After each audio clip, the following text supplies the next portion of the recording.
I'm Summer Huntington of Mace, Vinyasa, and Shala, and today I'll be covering a side lunge progression with 3 exercises with the heavy club. So I'm here on set shooting some content for an upcoming online course with heavy clubs. Keep an eye out for that. That'll be coming out in the fall. But I want to walk you through what I just did. It's a little sneak peek because I think it's really useful for a lot of folks that are training with clubs. So this is a 15-pound club and the progression goes like this. The first exercise is a side lunge, and there's a few different ways you could do it. So firstly, you want to take your feet nice and wide, point your fingers down, see that your feet are parallel, make sure you're on a surface that's not going to slip or slide. I'm just using lots of foot muscle here and ankle mobility to keep me grounded, but ideally you'd be on a non-slip surface.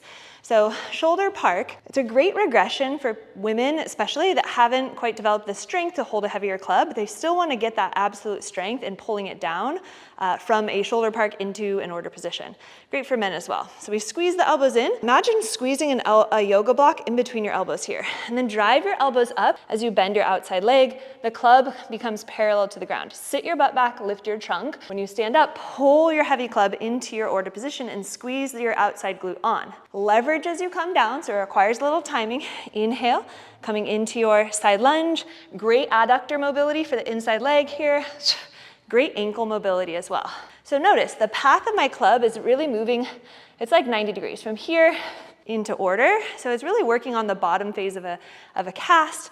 And what I found is this allows my female clients or clients that struggle with cast to develop the lat strength and really focus on connecting the lat here with the outside glute. Switch sides. When you're parking your club on your shoulder, make sure you're parking it on the meaty part of your upper trap and not your bones. That will feel a little crunchy. Really important here, you have grip confirmation and you're creating that torque. So I'm wringing out my club. Drive your elbows up, still wringing out the club. You can pull your elbow to your rib if you're not quite ready to go to order, or eventually pull the club to order. Side lunge, order. Side lunge with shoulder park squat, or shoulder park, order. 2 more.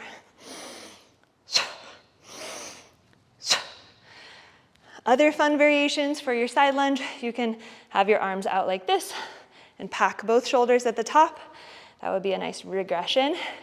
And then the progression that I just showed in my club product was actually a 2-handed shield cast, integrating that into my side lunge. So that will assume you have a 2-handed shield cast. The path of your club in a 2-handed shield cast, muzzle for this one's gonna go over my opposite shoulder.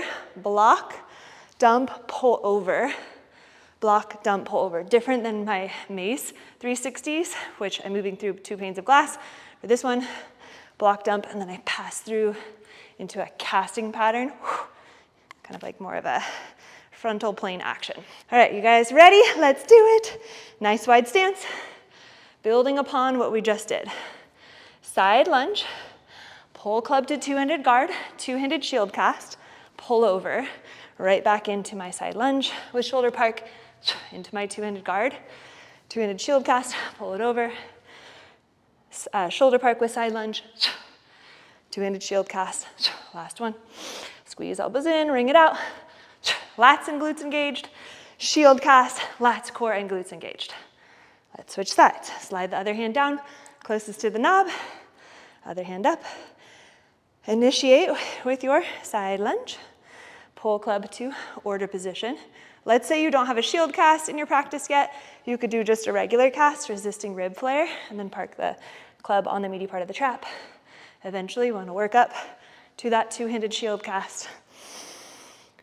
This is all content I will be teaching at my upcoming 2-day heavy club seminar in Seattle this October. You can get all the details on that if you want to learn virtually or in person. All that's on the Shala website under workshops. Last one. Shameless plug. I like to see people and train them in person. All right, let's drag it out. Inhale, exhale. So a big reason why I do all this stuff is because I want you to have different options. I want you to have regressions. I want you to be able to understand the purpose of training with leverage tools. Let's go through the last one. Side lunge to 2-handed flag, which is a blocking pattern. We can add fancy things later, but for now, we're starting with a lighter club because we're pressing it out to a 2-handed flag. So nice wide stance, level 0.5.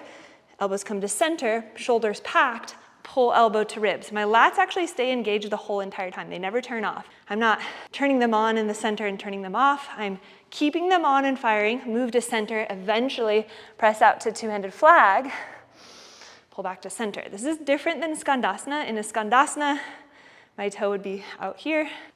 This one, my toe is turned in. Side lunge. Order, if you want to add some fancy stuff, maybe add a cast. It's a two-handed flag. Try that a couple times. Shoulder cast, two-handed flag. Shield cast, center, two-handed flag. Two-handed shield cast, pull over, center, switch sides. Opposite hand slides down, close to the knob, other hand on top. Pull it into your order position. If the shoulder is sneaking forward, lift it up, down, and back.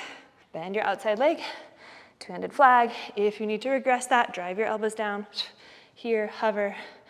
It's nice when you're here with the club vertical because you're balancing your weight back against the club so your spine stays a little more erect and vertical. Next progression, two-handed flag. Pull back to guard. Power breath on the work phase to protect your core. Go as deep as you'd like. Squeeze that glute at the top. Other fun compound movements, we can cast to two-handed flag. Cast, shoulder cast, to a blocking pattern. We can do a two-handed shield cast into a blocking pattern. This is a two-handed throwing pattern here. There's a blocking pattern, putting something in front of me here. Always ending with chug breath. Inhale and exhale. Inhale, exhale. Decompensation, ideal for that particular exercise.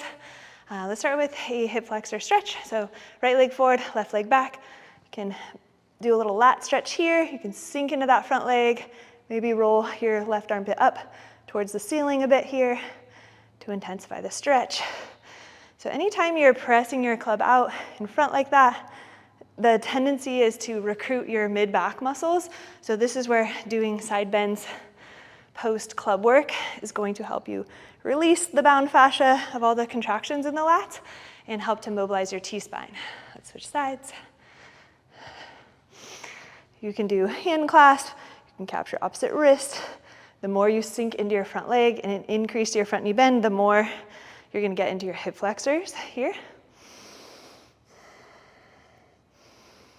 This is great because I just finished filming a whole workout, so I'm getting a nice little decomp here. Hinge forward. Child's pose, great for releasing the low back. Sit the hips back towards the heels, forehead down towards the floor. 30 seconds here. So all of the times when you're keeping your spine stable, this helps to release that residual tension from the stable spine with a little bit of spinal flexion. 2 more breaths. This is great for the shoulders as well because we're increasing shoulder range of motion and flexion as you crawl your hands forward, stretching the shoulders. And then another recommendation would be a twisted thoracic rotation kneeling lunge. So a couple options. You can go here. If you have the mobility and stability, you can also go here. This is a great prep for your extended side angle. Full variation.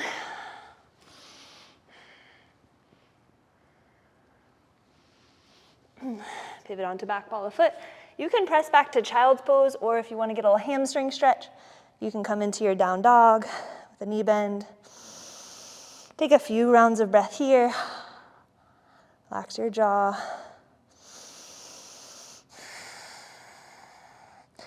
And then switch sides. So if you have a larger belly or you're lacking stability, you can go here. This is the easiest variation. Other harder variation is to glue the arm and the elbow together. No gaps, press up. Maybe press overhead. Next progression, the yoga pose variation. It's an open hip stance, it's a little more advanced. Here, thoracic rotation, and here. Press back to down dog or child's pose. As you wrap it up, All right, so I hope you learned a little something about how to utilize heavy clubs, why we use the shoulder park progressions, and really looking at those throwing patterns and blocking patterns. Leave a comment below if you learned something, if you like more of this content. I'd love to hear from you, and I hope to see you at one of our live events or retreats coming up this year and into next year.